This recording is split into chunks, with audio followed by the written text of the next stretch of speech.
बिस्मिल्लाहिर्रहमानिर्रहीम। मैं हूं अनवार अब्बासी और आप देख रहे हैं मेरा यूट्यूब और फेसबुक चैनल। आज 4 अहम मौज़ूआत पर बात करेंगे। सबसे पहले जो मियां नवाज शरीफ ने वफाकी वज़ीर दाखिला राना सनाउल्लाह को लंदन एक मरतबा फिर बुला लिया है। इसके अलावा मियां नवाज शरीफ ने वतन वापस आने से भी इनकार कर दिया। इसके अलावा जो सिंध में बल्दियाती इलेक्शंस हैं उस पर बड़ी दिलचस्प सूरत हाल पैदा हो गई है और फवाद चौधरी ने कहा है कि रजीम चेंज का सबसे बड़ा जो कारनामा है वो दहशतगर्दी है। इन 4 मौज़ूआत पर बात होगी। सबसे पहले बात करते हैं कि फवाद चौधरी जो तर्जमान पाकिस्तान तहरीक इंसाफ के, उन्होंने कहा है कि चूँकि रजीम चेंज के बाद जो मुल्क की माशी सूरत हाल हुई, मुल्क की माशी तबाही हुई, वो तो एक तरफ, लेकिन दूसरी जानब जो दहशतगर्दी है मुसलसल बढ़ रही है। चूँकि मौजूदा हुकूमत की तमाम तरजीहात अपने NRO को कंप्लीट करने में, अपने केसेस ख़त्म कराने में और इमरान खान को नीचा दिखाने में रही हैं। उन्हें ना तो सफारती मामलात से कोई ताल्लुक़ रहा। हमारे जो वज़ीर ख़ारजा हैं वो सफारती उमूर के सीखने में तकरीबन कौमी ख़जाने से 2 अरब रुपए तो वो ज़ाया कर चुके हैं, लेकिन उन्होंने सफारती महाज पे कोई पाकिस्तान को कामयाबी नहीं दिलवाई। यही वजह है कि बरदर इस्लामी मुल्क अफ़गानिस्तान से मुसलसल दहशतगर्दी जो है पाकिस्तान में आ रही है और वहाँ ख़ासकर ट्राइबल एरिया में आजकल जो हालात हैं वो यही है कि हुकूमत पाकिस्तान की जानब से इस मामले पर को संजीदगी से सोचा तवज्जो नहीं दी गई, जिसकी वजह से दहशतगर्दी अब एक मरतबा फिर सर उठा रही है। और फिर जो बड़े तवील अरसे के बाद पाकिस्तान में एक अमन की शमें बहाल हुई थी, पाकिस्तान में अमन बहाल हुआ था, खुदा न ख्वास्ता एक मरतबा फिर हमें आग और खून की आग और खून के उस खेल में हमें धकेला जा रहा है। और उसकी सबसे बड़ी वजह यह है कि मौजूदा इम्पोर्टेड हुकूमत ने इस तरफ ध्यान नहीं दिया और फिर एक मरतबा दहशतगर्दी सर उठा रही है। इसके अलावा मियां नवाज शरीफ साहब ने वफाकी वज़ीर दाखिला जनाब राना सनाउल्लाह साहब को लंदन बुला लिया है। असल तो हमारी हुकूमत लंदन से ही हो रही है। एक शख्स जो अदालती इश्तिहारी है, जिसे अदालतों ने इश्तिहारी करार दे रखा है, कौमी मुजरम है, जो कौमी ख़जाने के जिस पर चार्जेज़ हैं लूटने के, एवन फील्ड जिस फ्लैट्स में रह रहे हैं वो भी पाकिस्तानी अवाम के खून पसीने के जो पैसों से ख़रीदे गए थे। यहाँ पे टैक्स चोरी के जो मनी लॉन्ड्रिंग के ज़रिए पैसे बाहर भेजे गए और वहाँ पर उन्हें जायदादें खरीदी। वहाँ पर मुकीम एक शख्स जो वहाँ से बरह रास्त हुकूमत पाकिस्तान को कंट्रोल कर रहा है और कोई भी ज़रा सा भी कोई हदायत देनी होती हैं तो यहाँ पे कभी हमारे वज़ीर-ए-आज़म साहब अपनी काबीना के हमरा वहाँ पे बैठे होते हैं और कभी किसी वज़ीर को तलब करना होता है तो वहाँ परसों एहसन इकबाल गए थे, अब राना सनाउल्लाह को बुला लिया गया और अहम टास्क दिया जा रहा है। अच्छा, इसके साथ जुड़ी एक और ख़बर भी है कि मियां नवाज शरीफ ने मौजूदा सियासी सूरत हाल में वतन आने से इनकार कर दिया। भाई इनकलाबी लीडर, वो इतना बड़ा इनकलाबी लीडर जो प्लेटलेट्स का इलाज कराने आज से तकरीबन 4 साल पहले लंदन गया था, वो कैसे आ सकता है? मौजूदा उनके भाई की हुकूमत है, वज़ीर-ए-आज़म उनका भाई है, तमाम इदारे आजकल उनके अपने हैं, उनकी मंशा के मुताबिक चल रहे हैं, उनकी मंशा के मुताबिक सब कुछ हो रहा है और रजीम चेंज जो हुआ है उनकी मंजूरी से हुआ है, उनकी मर्ज़ी के सारे यहाँ पे फैसले हो रहे हैं।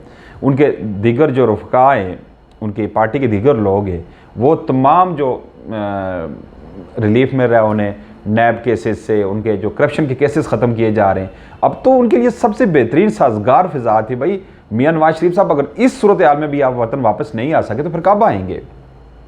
लेकिन एक बात है कि लीडर वो होता है जो तमाम तर मुश्किलात अपने अवाम में के साथ रहकर, अपने मुल्क में रहकर सहे और कभी मुल्क से भागे ना। जिस तरह इमरान खान ने अगर जो उसे गोलियां मारी गई, उसे जान से मारने की कोशिश की गई, उस पर हर किस्म का तमाम जो मशीनरी है, हुकूमती मशीनरी और पूरा सिस्टम उसके ख़िलाफ़ है, लेकिन इसके बावजूद वो शख्स डटा रहा। उसने 4 गोलियां खाने के बावजूद वो यहाँ पे रामुल से भागा नहीं। इसे कहते हैं हकीकी लीडर। और एक वो लीडर है जो नाम नेहाद नेल्सन मंडेला, जो वहाँ पे लंदन में बैठे हैं और यहाँ पे आपकी हुकूमत के कभी वज़रा को तलब किया जा रहा है, कभी आपके वज़ीर-ए-आज़म साहब वहाँ पे जा रहे होते हैं, वहाँ से डिक्टेशन लेकर यहाँ पे हुकूमत कर रहे होते हैं। बड़े अफसोस का, बड़ा इंतहाई अफसोसनाक ये मतलब सूरत हाल है इस मुल्क की। एक मुल्क जो जनीवा में जा रहे हैं भाई, वहाँ पर आलमी जो बरादरी से इमदाद लेने सैलाब ज़दगान के मुतासरीन के नाम पर, और वहाँ पर आपकी इतनी आलीशान जो वहाँ पे जो रिहाइशें थी, वहाँ पर जो एक आलमी चेन है जो सबसे महंगे तरीन होटल्स हैं, वहाँ पे रिहाइश पजीर है और बड़ी एक जम गफ़ीर यहाँ से गया। उनका वहाँ पर जो लाइफस्टाइल था वो देख के लग ही नहीं रहा था कि ये तो ऐसा लग रहा था दुनिया को, जब ये सूटेड बूटेड वहाँ पे जो ब्रांडेड सूट पहने ये लोग बैठे थे, ऐसा लग रहा था जैसे ये इमदाद देने वाले हैं, दुनिया के दिग्गज ममालिक को इमदाद दे रहे हैं, ये बेकारी नहीं है, मांगने वाले नहीं हैं। भाई पेड़ा घर किस मुल्क का आपने कर दिया है, मैशत आपने अब 0 पे GDP की कर दी, आप मुल्क दिवालिया होने के करीब है, लेकिन आपकी अय्याशियाँ ख़त्म नहीं होती और आपकी 80 रुकनी एक काबीना जो है उसके अखराजात रोज़ रोज़ बढ़ते जा रहे हैं। ख़बर है कि मौजूदा 2022 में जो हुकूमती अखराजात है उसमें 26.5% इजाफा हुआ। तो कैसे ना करें जी, हम तो एक अमीर मुल्क है और यहाँ पे हमारे वज़रा और उनके रुफ़का, उनके एडवाइज़र्स, उनके चेले सारे क्यों ना याशी करें, क्यों ना इस मुल्क को लूटें। कुर्बानियाँ देने के लिए हम अवाम तो है ना।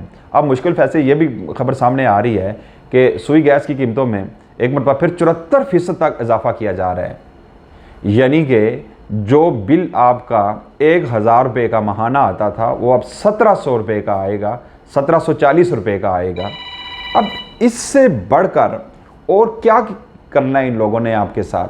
अब सूरत हाल ये है कि यहाँ पर मुल्क आलमोस्ट दिवालिया हो रहा है और ये लोग वहाँ पर कभी लंदन जा रहे हैं, कभी कौमी ख़जाने के अखराजात पे, कभी किस मुल्क में जा रहे हैं, कभी कहाँ जा रहे हैं। अब सूरत हाल मुल्क को इस नैज पर पहुँचा दिया कि अब सूरत हाल ये हो गई है कि आप दिवालिया होने जा रहे हैं, लेकिन आपकी याशियाँ हैं वो ख़त्म नहीं हो रही।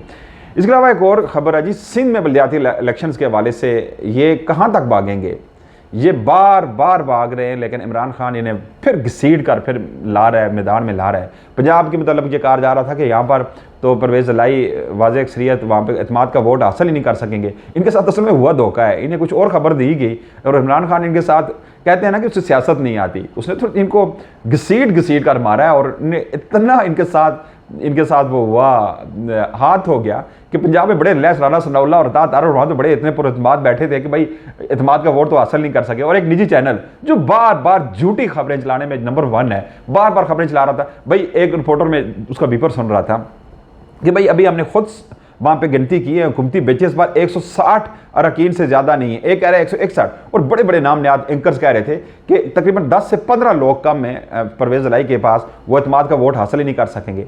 और हुआ क्या, जब इत्मीनान का वोट उसने हासिल कर लिया, इनको मुंह की खानी पड़ी। रात को राणा सनाउल्लाह कह रहे हैं भाई ये गैर आइनी इलेक्शन करा रहे हैं, हम कोर्ट में जाएंगे। सुबह उनका गवर्नर कह रहा है भाई आइन के मुताबिक इलेक्शन हुआ है, और जो समरी जो भेजी गई थी उसके जो अब वज़ीर आला ने समरी भेज दिया हुकूमत डिज़ोल्व करने की।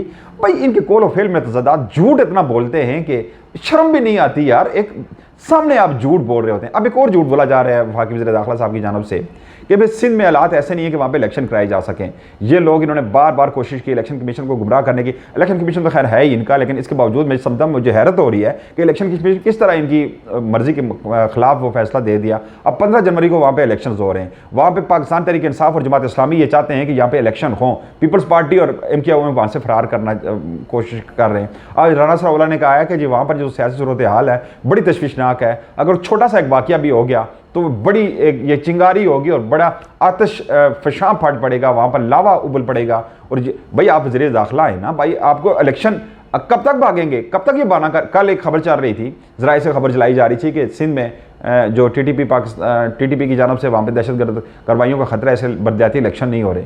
भाई ये तो आपकी रिपोर्ट्स, तो आपकी मर्ज़ी की रिपोर्ट्स बनवा के आप पेश करते रहेंगे और इलेक्शन से जान छुड़ाते रहेंगे। आपको पता है कि आप इलेक्शन में इमरान खान का मुकाबला नहीं कर सकते। अवाम अब आपकी शक्ल नहीं देखना चाह रहे और आप उनसे फरार कब तक करते रहेंगे। अब देखना ये है कि पंजाब में ये क्या खेल खेलेंगे, वहाँ पे इंटरनल जो सेटअप आ रहा है वो कितना तवील होगा, क्या रमज़ान मुबारक में इलेक्शंस होंगे या नहीं।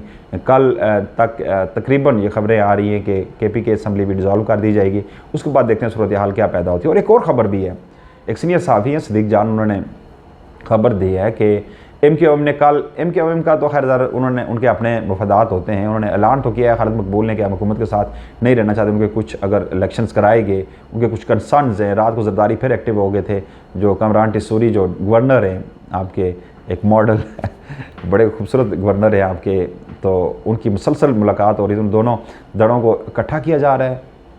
MKO को फिर एक मेज़ पर बिठा दिया गया, फिर इकट्ठा किया जा रहा है और फिर उन्हें वही ताकत दी जा रही है जो पहले जिन्होंने कराची का अमन तबाह किया था, वहाँ पर आम शहरियों को जीना मुश्किल कर दिया था, वही जो एक दूसरे के ख़िलाफ़ खालिद मकबूल सिद्दीकी के ख़िलाफ़ ये कह रहा था, जो पाक सरज़मीन पार्टी के जो सरबराह हैं वो ये कह रहे थे कि जी ये रा का एजेंट है और रा में बैठ के वहाँ से डिक्टेशन लेकर कराची में दहशतगर्दी कराता रहा।